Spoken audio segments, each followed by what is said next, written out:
What's going on, people? Welcome to an In Motion Football live stream. My name is Alam, and today we are talking about the AFC South. We are continuing our summer series of breaking down every division and talking about what we like, don't like, and what we don't understand about every single team in the NFL. So this isn't like a typical season preview where we give you a record, we give you an outcome for the season, blah, blah, blah. Um, Before losing myself in all that, I think it's important to just touch base with where every team is at after the offseason, what we think about their additions, the players they've lost, how we think they're going to fare in the season. If things go well, what's going to be the reason? If things go bad, what's going to be the reason? And just to check everybody's temperature with that. But shout out to all my guys in here. I see Caden's in here. I see General's in here. General says, "Oh, Canada. Hey, man. Appreciate that. Congrats. To any Canadian football fans, football being soccer, but also being football. Mackay Demon is cursed. I'll check this out towards the end of the stream, but I'll start this right now.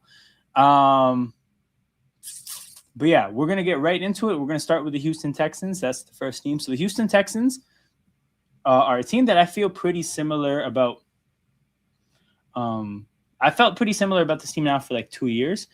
I really like a lot of what they have outside of the offensive line, and at the quarterback position, there's a bit more of a question mark than there was last year. But we're talking about a receiving core with Nico Collins as a standout one. They haven't lost much from this receiving core outside of Christian Kirk, but you can bank on internal development from Noel and Higgins. You're getting to whatever you get from Tank Dell back. You still have Xavier Hutchinson. So this is a receiving core I like. In the tight end room, Dalton Schultz, effective security blanket. You got Marlon Klein, the tight end they took in the second round. I mean, I don't really bank on tight ends. Impacting NFL teams as rookies. That's more of a pick in the future for me. But still, like the tight end room, I think their running back room is probably better than it's been in a long time. You have year 2 Woody Marks complementing David Montgomery. Now, of course, David Montgomery is a running back that's getting up there in age now, considering, how quickly things decline at the running back position. But still probably one of the most effective runners they've had in a long time.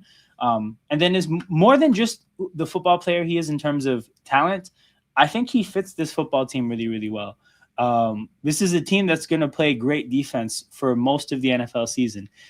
And this is a team that plays offense in a way that doesn't really leave you inspired. So I think the goal of the Texans to win a lot of football games is just going to be to control the football. Like, I'm not really looking at this offense and saying, hey, give me 30 points, because I don't think they can do that. But if we control the game and just have, good sustained possessions, that will result in wins. So David Montgomery, I think a great fit for this football team in terms of what they want to do from a style standpoint.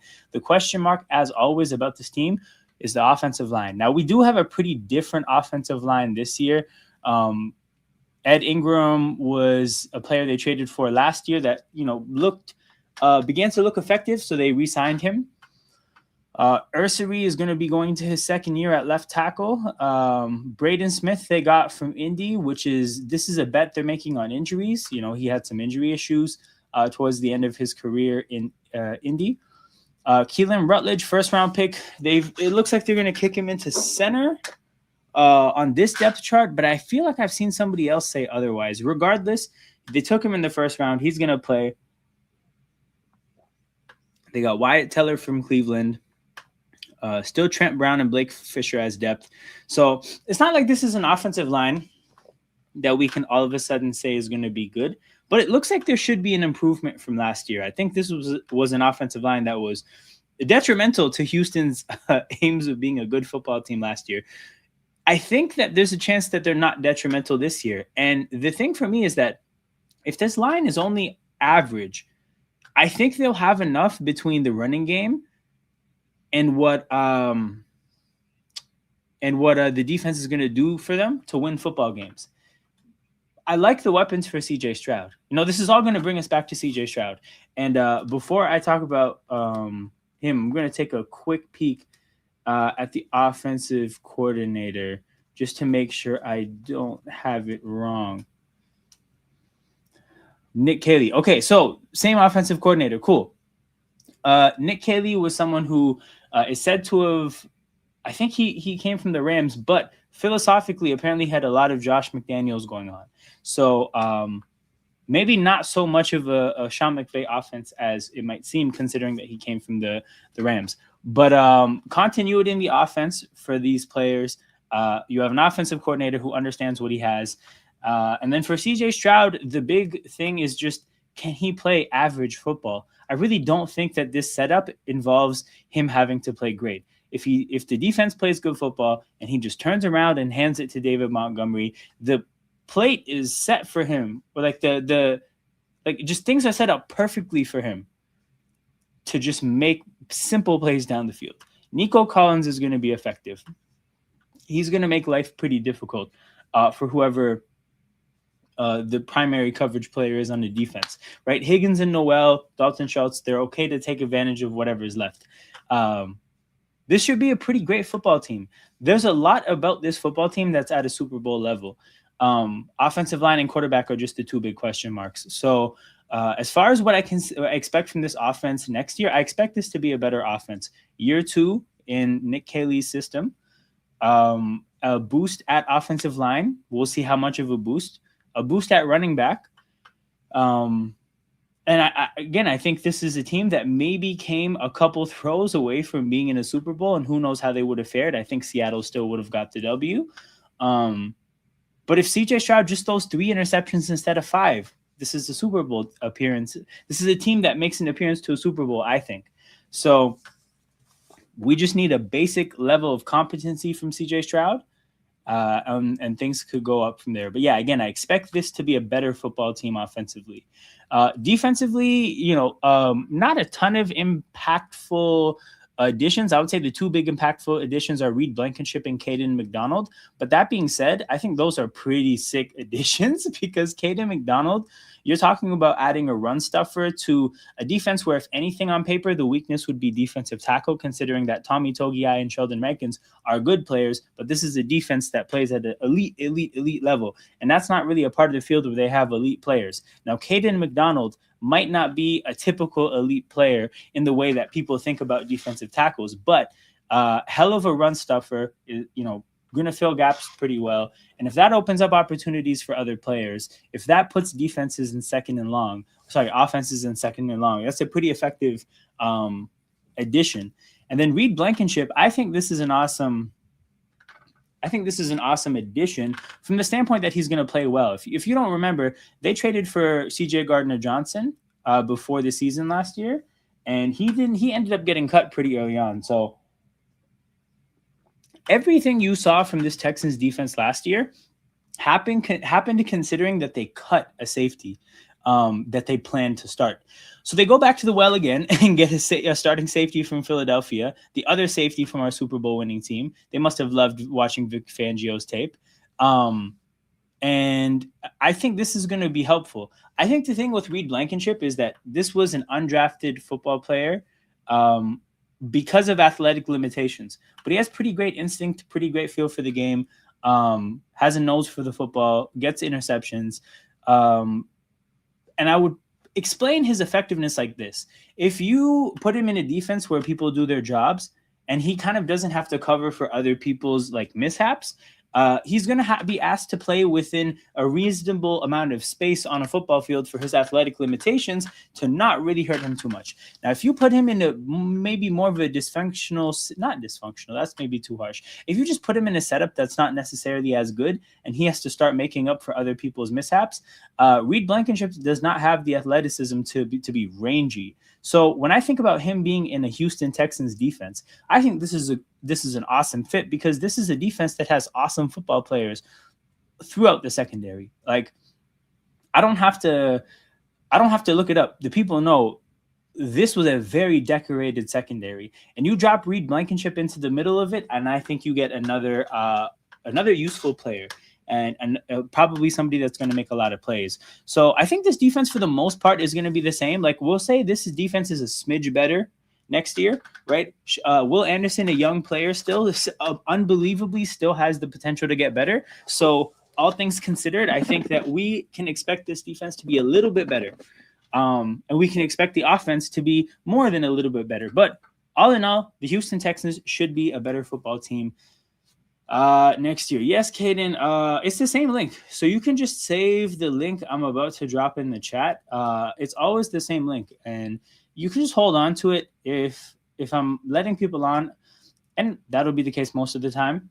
You feel free to just like hop in, and if I'm not, I'll let you know. But we'll give Caden a chance to talk about the Texans before we move on to the next team. Conveniently, all three teams in this, or three of the four teams in this division, are back to back to back alphabetically in order of first name. So it'll be pretty easy to move on to Houston and Jacksonville.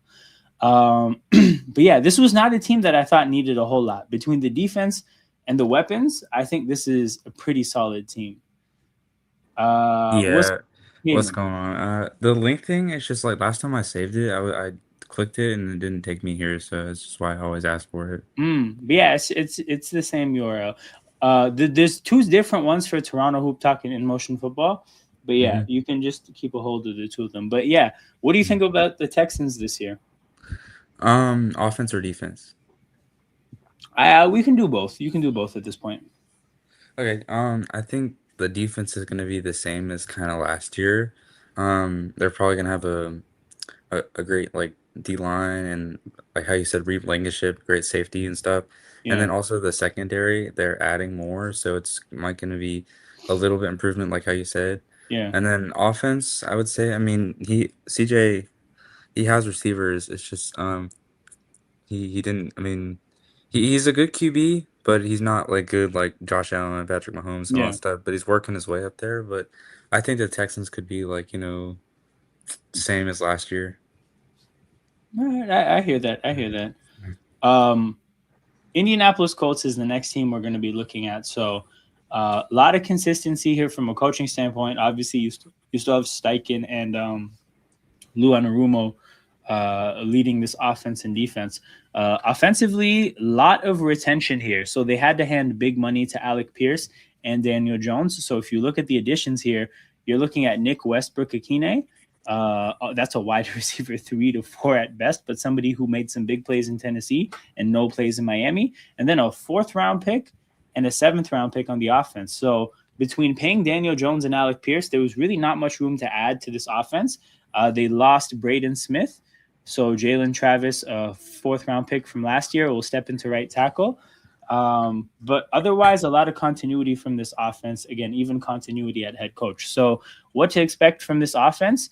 I expect a little bit of a step back. And the reason is because Jalen Travis is somebody who I do think he saw the field a little bit last year, but he looked like a rookie. And I'm not really one to just bet that rookies are going to step in and be amazing. So even though they had some injury issues with Braden Smith, I expect there to be a slight decline on offensive line because the right tackle spot could be a weakness. If he steps in and he looks amazing, like you scratch that all out. But if we're just projecting, because that's all we can do as fans who don't get to watch practices, I expect him to be a bit of a step back on the offensive line. At the wide receiver room, they're basically the same room, but sub out Michael Pittman and put in Nick Westbrook-Akine and get Alec Pierce ankle surgery in the offseason that he might, limp into the season a little bit. That's a clear downgrade at wide receiver. Now, I think the thing that might help out there is the fact that Tyler Warren is a young player at tight end who could get better and develop. And maybe the growth you see from Tyler Warren offsets the loss of Michael Pittman. But you're still looking at a situation where I think that this set of weapons has gotten a little bit worse. At running back, mostly the same room. But again, with Jonathan Taylor now going into year 7, you have to wonder, this is a running back that's seen a lot of volume. Could we see some regression? So I'm not going to just project that. But we're going to say, you should expect more of the same from the running back spot. You should expect a little bit less from the wide receiver spot. And you should expect a little bit less from the offensive line. And then that leaves us Daniel Jones. What to expect from him, right? This is somebody who had a leg break and an Achilles tendon injury last year, and he's one of the most inconsistent quarterbacks that we've seen. So, I mean, I don't expect the world from Daniel Jones next year. We didn't see him healthy for the entire season, but the part of the season that he was healthy, he played really well. Do I expect him to play that well next year? I don't think so. So I expect this offense to take a step back next year. I don't see the Colts living up to what they did when they were really firing last year. Kidder96 says Mike Tomlin will be joining NBC's Football Night in America crew. Shout out to Kidder. Yeah, that should be a really cool addition, man. I think it'd be cool to hear from him and actually get a sense for his personality because he's been so professional in his role as a head coach. So I definitely look forward to this. But yeah, Caden, any thoughts on Mike Tomlin or the Colts offense?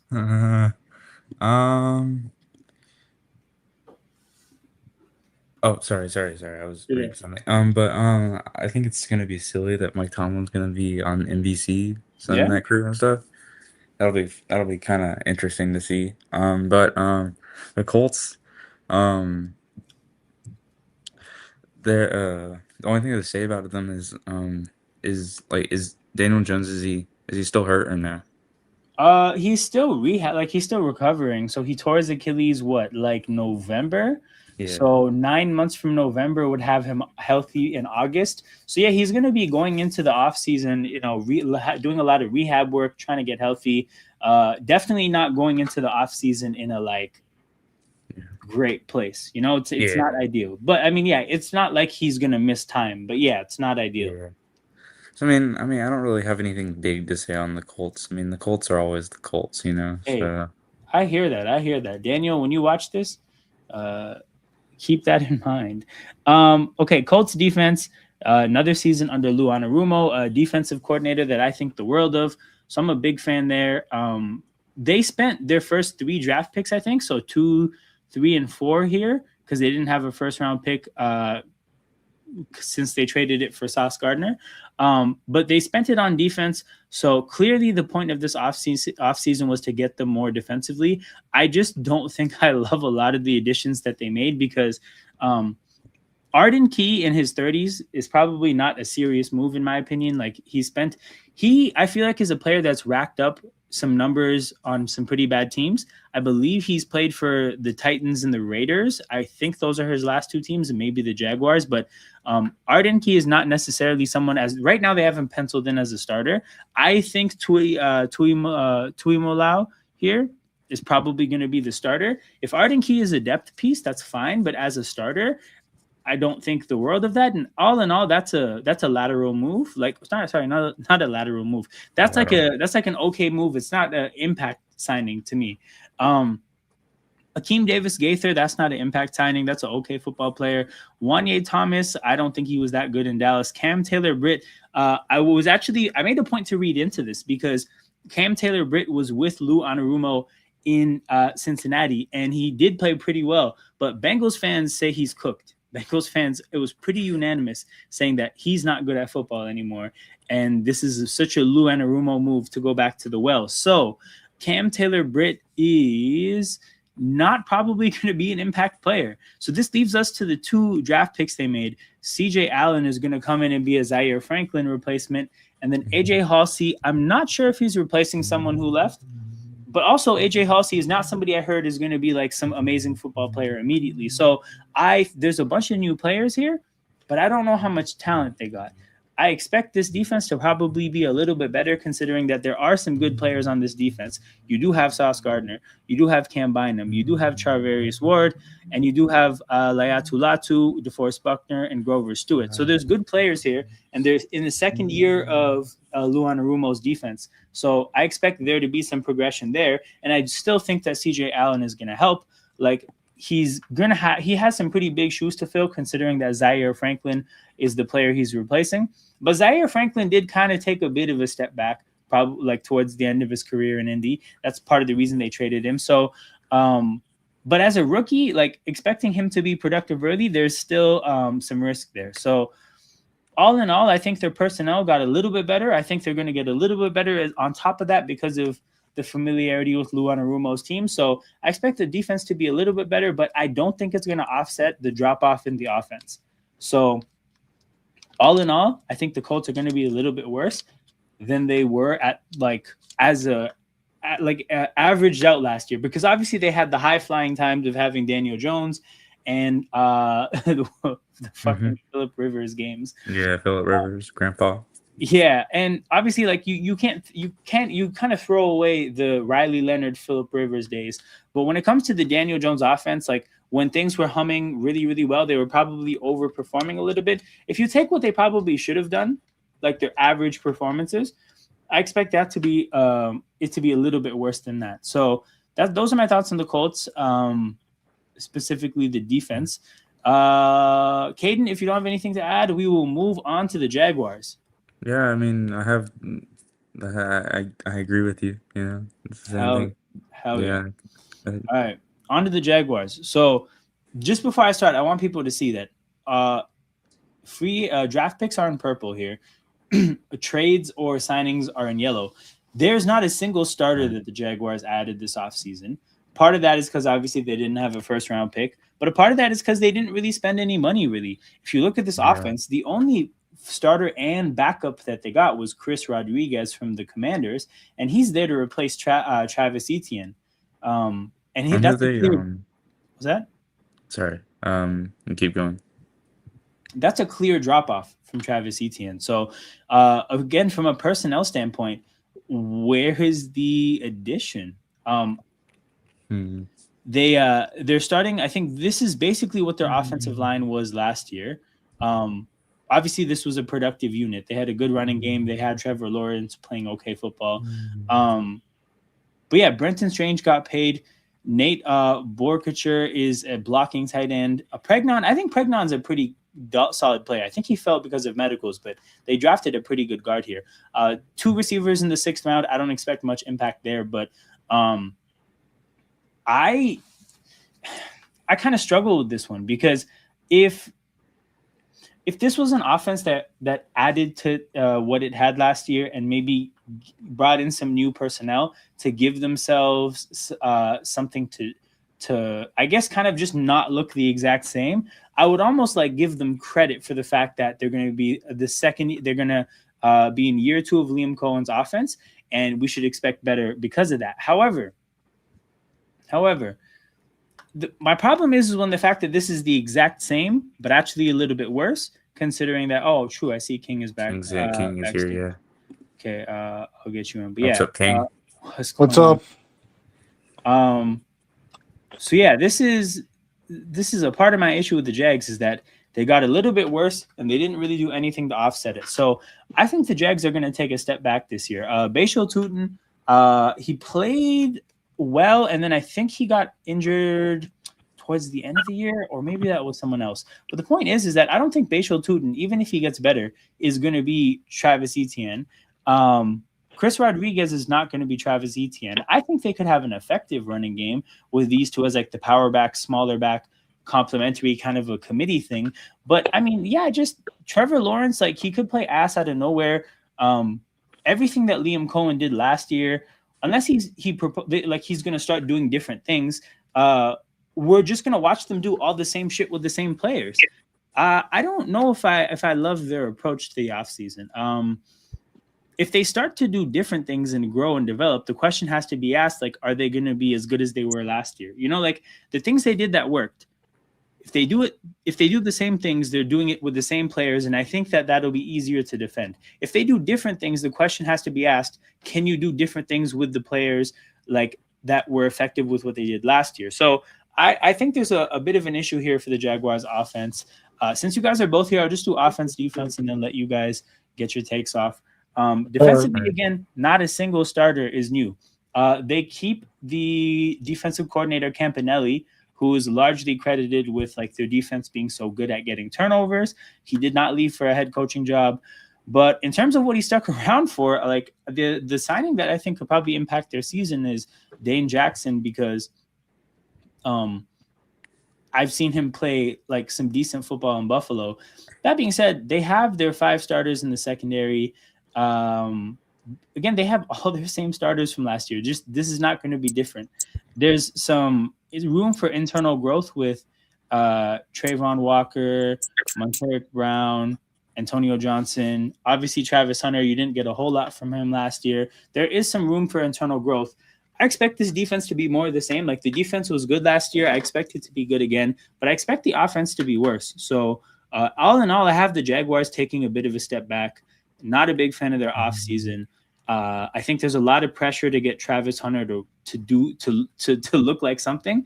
And I think in a way, if you get a little bit too focused on that one thing, you might take away from what you could be doing to boost your team as a whole. Because like you burned 2 first-round picks for that one player. It is going to be important to make that look like it was worth it. But in the process of doing that, you could be focusing on something that's upside isn't even that high. But yeah, all in all, I expect the Jaguars team to take a step back. What do you guys think about the Jags? I'll let King go first. I think I'm just gonna repeat what you say, but also say that since this is the AFC South, even if the Jags aren't the same led them to 13-4 last year. So I think they're still gonna be on top of the division. I hear that. Yeah, I agree too. Personally, at this point, it's just them or Houston winning. So it's like, oh, you lost to the team that we expect that it's the only other good team in the division. Yeah, and the thing there too is that like with Houston, as much as I like Houston's roster better than Jacksonville's, but there's this big question mark is like, is Coleridge Stroud gonna do crazy shit? Because if he Houston probably should have went to the Super Bowl last year, but they didn't because he did insane shit in New England, and you just 5 interceptions. That's a massive wild card for when you talk about these teams. But yeah, I get what you're saying. Yeah, I agree with you guys. I mean, the Jaguars, 13-4 last year. I mean, since they have the same kind of lineup as, it is, really them or the Texans. And then I do see that, I didn't realize it until I saw, but they got Ruka Roro, I believe, right? Yeah, they did. Yeah. They got him from Atlanta. Yeah, and then did Travis Hunter commit to corner?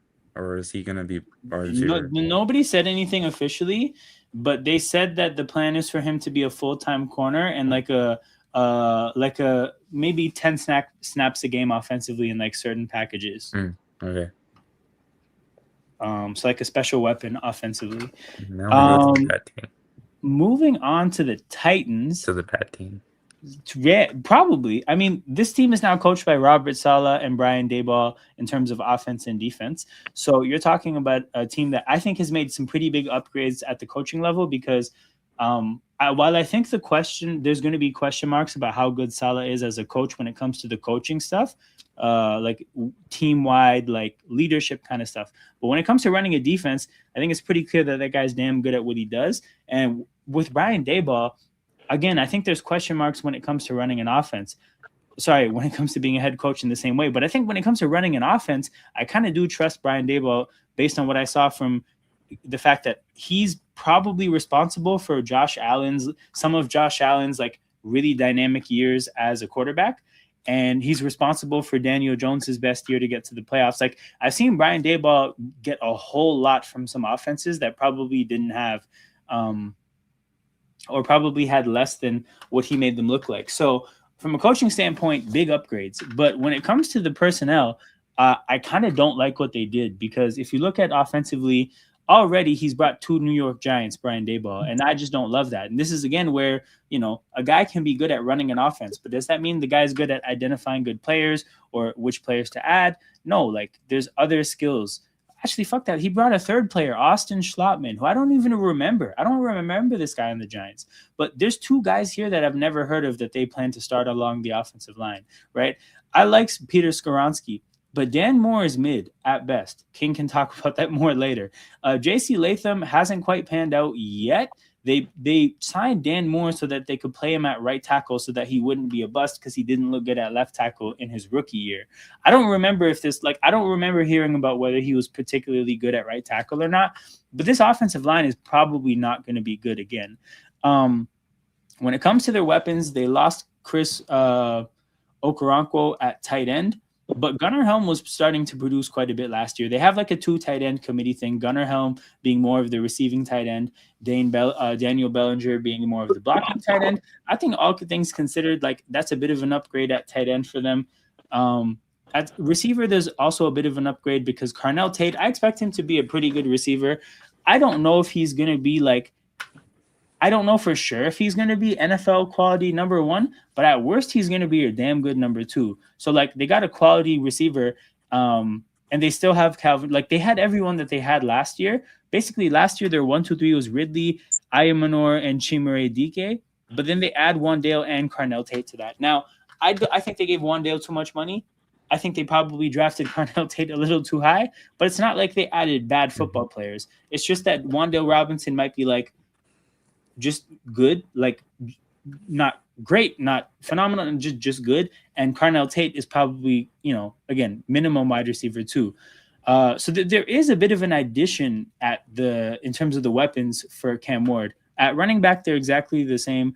The rest of their moves are like depth moves in terms of adding Mitch Trubisky at backup quarterback. But yeah, like I think this offensive line is going to make it hard for Cam Ward to really properly use these weapons. As is, I don't think the weapons are phenomenal or anything, but you might not see the slight upgrade, like in terms of production, because of the offensive line. Now, if Brian Daboll works his magic and gets a hell of a lot of production from this offense, you tip your hat.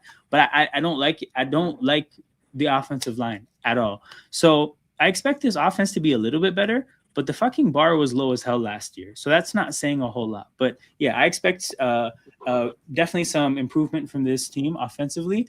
Defensively, okay, here's where I think I have a little bit more time for their offseason, because John Franklin Myers from Denver, getting a little bit old, but he's a good player.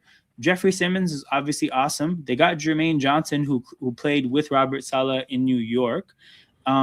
Jordan Elliott was with Robert Saleh in San Francisco, so some familiar faces. Solomon Thomas was with Robert Saleh in San Francisco.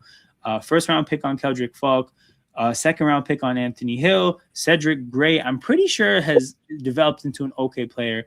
Alante Taylor on his second team. He's average to me. Like, same with Joshua Williams. They got some pretty average secondary players, and Cordell Flott. So I don't think that they did well to improve their secondary. I think the secondary is still probably going to get chefed up. But I think there's the clear upgrade in Robert Saleh running their defense, and I like some of their moves that they made along the offensive line. But and I would say their linebacker room looks solid too. But front seven and defensive coordinator aside, I think this secondary is going to be the weakness of the defense that stops them from being a truly good defense. Because, again, I've seen Robert Saleh have a good Jets defense when they got Sauce Gardner initially. I've seen Robert Saleh have a lot of good defenses in San Francisco.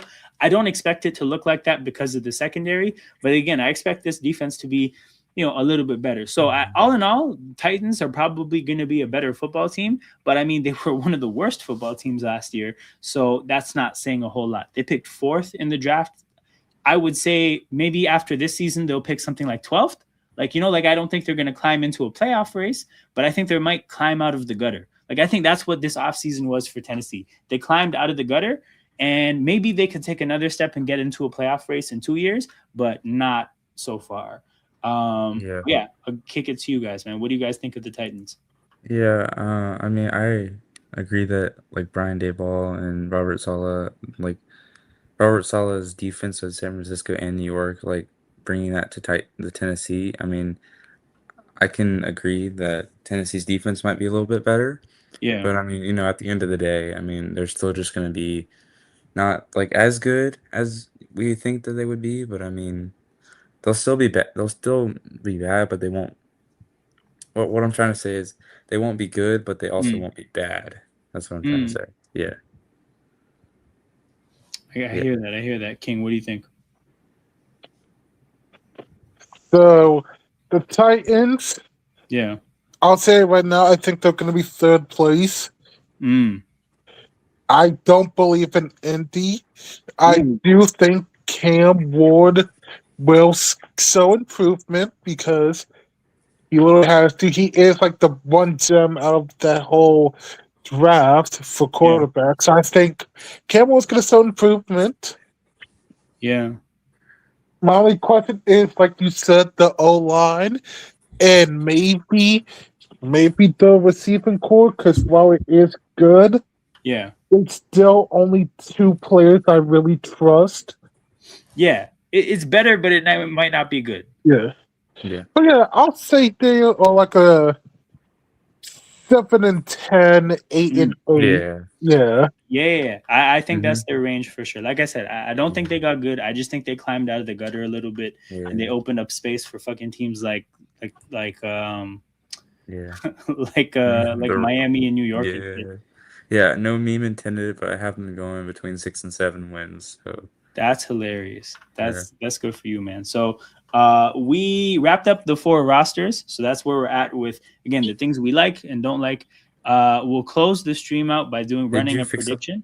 Did What's you that? fix up the other division? No, haven't got a chance to, because King, I don't know if you've been here to see what happened, but What? basically after the first week where we did the AFC North, it accidentally refreshed and deleted it. So I have to go back. Oh, and AFC North and NFC North. So I have to go back and fix that. Like I have to go back, watch the video at the end and fix that. But I made a point to not let it refresh for any other division. So we are working to fill one out for the whole NFL. Real quick, this is what I have the AFC East looking like, and then this is what I have the NFC East looking like. But yeah, we'll still have to get the North back for sure. But we'll so far, Both having Norths. predicted other teams' season, I have these records for these teams. So as you can see, I don't think the world of Jacksonville. But again, we could change that stuff. That being said, Houston at 5-0. So I have them beating the Bills, have them beating the Cowboys, have them beating the Giants, the Commanders, and the Eagles. So like nothing here is unreasonable. I guess you could say that they beat a couple of good teams in Buffalo and Philly, but like beating the Cowboys, Giants, and Commanders is pretty reasonable. So let's see what the rest of their schedule looks like. Oh, we definitely had them beating Cincy. Yeah. I think we did, yeah. Okay. I have them splitting. I'm going to leave the divisional stuff at the end for a bit. Right. Okay. Houston against the Chargers. We saw this towards the end of the year last year. Did they not get 2 deep touchdowns to start the game and then kind of take their foot off the gas and coast? Yeah, I think because I remember they were. Let me check. Right? They were behind at the end, and then they came back and won, right? Yeah, this is the thing. Like, I don't want to do too much, but like Houston has a ton of winnable games, man. Like their roster is just better than a lot of other teams. It's just up to seeing when is CJ Stroud going to mess games up.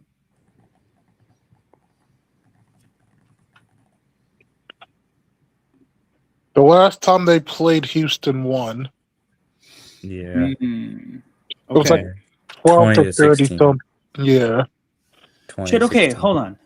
Divisional games aside, let's look at where we should give them some losses. Like, should we have them losing to Baltimore? Should we have Baltimore? Yes. And the Grassy Posse. Packers. Do we think they lose that game? Yes. No. Of course, it's like what? That's January to December in Green Bay? Yeah, at night. Yeah. We can give the Packers and the Ravens their W's. And then divisionally, right? If we think about that division, I think, hold on, don't they? I think the big game in this division is the Jaguars going to Indy. I think they always lose in Indy, or there's something like that. But in these matchups, I think I would be comfortable having them sweeping the Titans. Yeah. Splitting with the Colts, though. And then splitting with the Colts and Jags? Yeah. Yeah.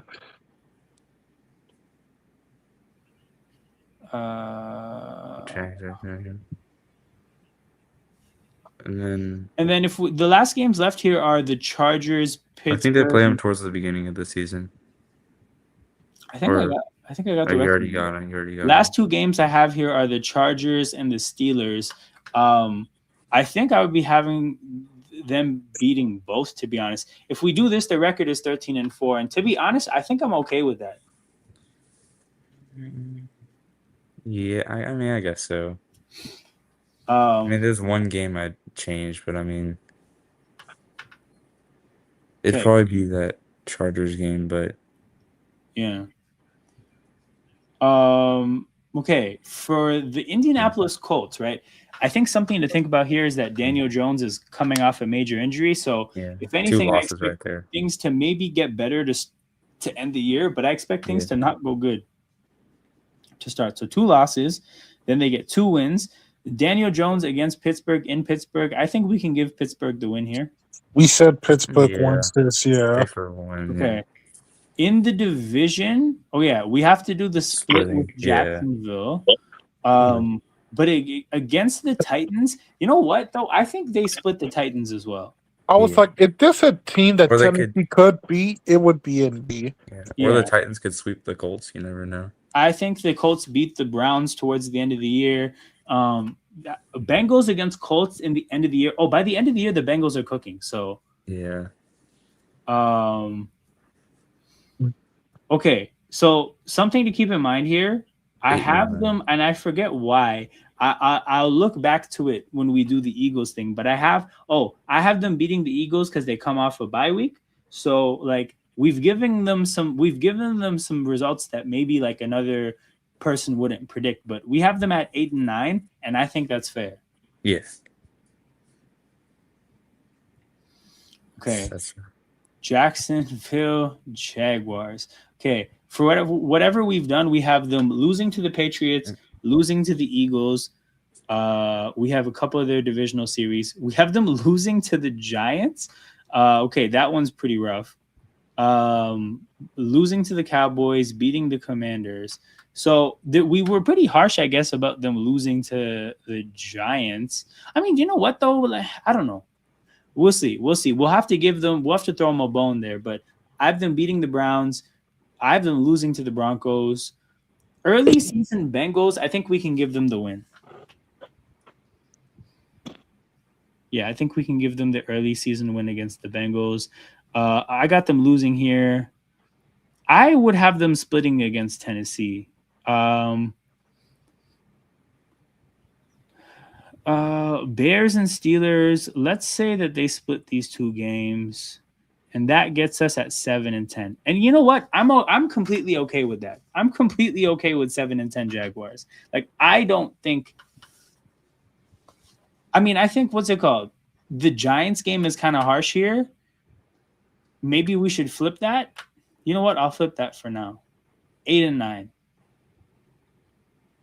Yeah, I also have them going 8-9 too. I had to check my thing. All right, Tennessee Titans. We have them beating the Jets. Robert Saleh gets revenge to start his time in New York.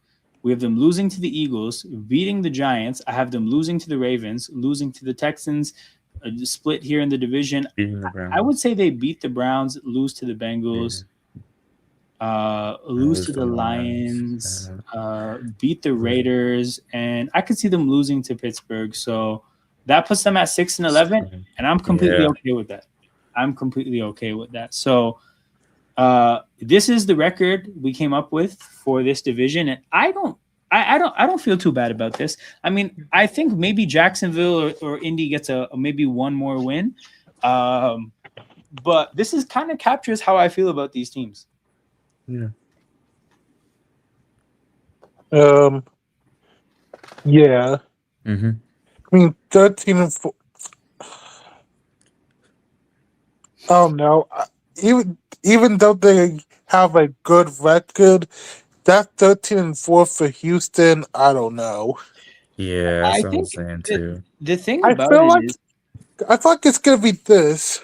yeah, They have a good record, but it's not gonna look like they deserve that record. But they only got it because of the division.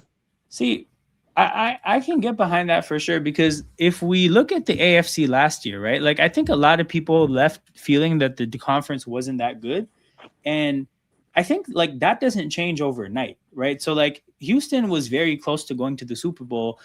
And a big part of the reason for that is the fact that there's not that many good teams in this conference. And I think with their defense, the only reason why they were that good was because the good teams weren't good last year. Yeah. Out of the big 3, it was just Buffalo, and Buffalo ran into Denver. Mm-hmm. the big thing for me is that, like, and just to have this conversation, we can go back to their depth chart. So the big thing for me is if they can get David Montgomery going as a running back. So they've added 3 players to their offensive line. Now, for what it's worth, Braden Smith is an injury coin flip. Wyatt Teller, a pretty good guard for Cleveland in his 30s. You might have a couple years left, but you might not. And then Keelan Rutledge, first round pick. I think he'll be good regardless of where they play him, but a first round, like a rookie nonetheless, right? So there's 3 wild cards to get better at offensive line. It's possible where they could all not pan out in this particular football season, right? So the offensive line upgrades are a bit of a question mark.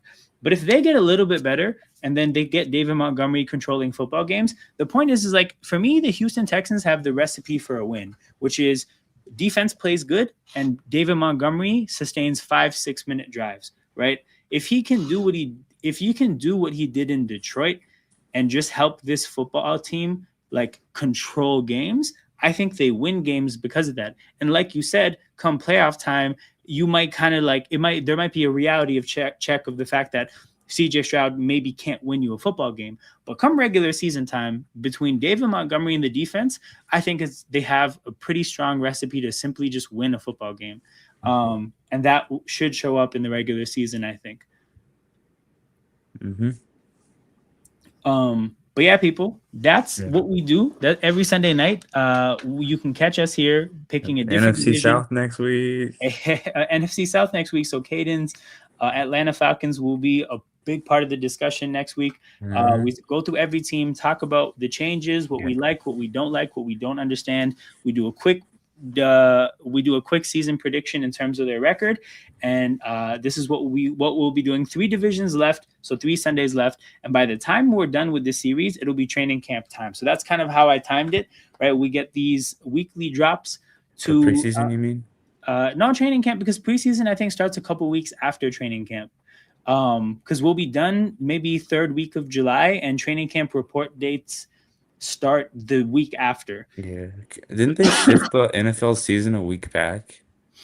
I don't think that's happened yet, but no, because usually the NFL season starts like towards the beginning of September. This time it's happening towards the middle. Really? And it's going to be like the Super Bowl's on February 14th. Seahawks, Patriots. No, I mean September 9th. Like, it's still the first week after Labor Day, no? Yeah, Labor Day happens before the NFL season, though. Yeah. Just the way the calendar works. But hold on. NFL training camp report. It's after Labor Day. Yeah. Also, King, did you hear that Mike Tomlin's on NBC now? Not to the comments, so no, I just heard. Which, you know what? I expected that. When we lost to Houston, that's when my grandfather said, like, oh, he's going to retire and do commentary. So I'm not surprised he went that route. So our series here of season previews ends on July 19th, and teams report to training camp July 22nd to July 28th. So right when this series ends, we'll start pivoting towards just talking about like the news reports out of training camps and like who's doing well, who's not doing well, blah, blah, blah. So that's how the rest of the offseason is planned. People, we're only 10 Sundays away from football, so we're getting close. The time is flying. We will be watching Seahawks, Patriots. AJ Brown gets strapped up day. That day is coming for you guys pretty soon on a Wednesday. So we'll see you guys every single Sunday again, 3 more Sundays. Hit that like button, subscribe to the channel. I'll see you guys this time next week. Yeah, subscribe to me. Hell yeah, subscribe to Caden Willis. There is a comment in this chat. Here it is. But yeah, go to Caden Willis Comedy and subscribe to his channel too. We will see you guys next week, people. See ya.